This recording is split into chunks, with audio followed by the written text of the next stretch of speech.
1863 সালের 12ই জানুয়ারি এই বাড়িতে জন্ম নিলেন বাংলার বীর সন্ন্যাসী স্বামী বিবেকানন্দ। এবং এই বাড়ি সাক্ষী রইল সেদিনের নরেন্দ্রনাথ দত্ত থেকে আজকের স্বামী বিবেকানন্দ হয়ে ওঠার।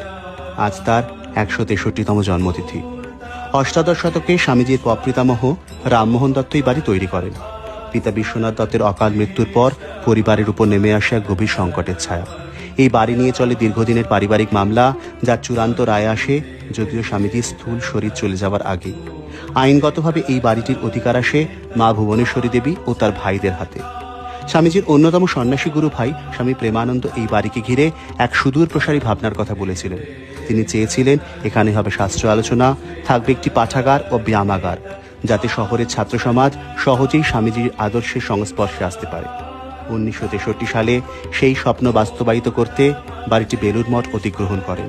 তারপর দীর্ঘ আইনি ও প্রযুক্তিগত প্রক্রিয়ার পর প্রত্নতত্ত্ব সর্বেক্ষণের সহায়তায় মূল স্থাপত্য অক্ষুণ্ণ রেখে বাড়িটি সংস্কার করা হয়। পুনরুদ্ধার হওয়া এই হেরিটেজ বিল্ডিংয়ে আজও সংরক্ষিত আছে স্বামীজির জন্মকক্ষ, ধ্যান কক্ষ, ঠাকুর দালান ও নানা স্মৃতি বিজড়িত দর্শন। এবং 2004 সালে এই বাড়ির দরজা খুলে দেওয়া হয় সকলের জন্য, যেন আমরা সবাই এই মহামানবের আদর্শে নতুন এক সমাজ গড়ার লক্ষ্যে এগিয়ে যেতে পারি। এই বাড়ি নীরবে বহন করে চলেছে এক যুগান্তকারী মনীষীর জীবনের ইতিহাস। এই তো বাংলার ইতিহাস, সিমলাপল্লীর স্বামীজির বাড়ির ইতিহাস।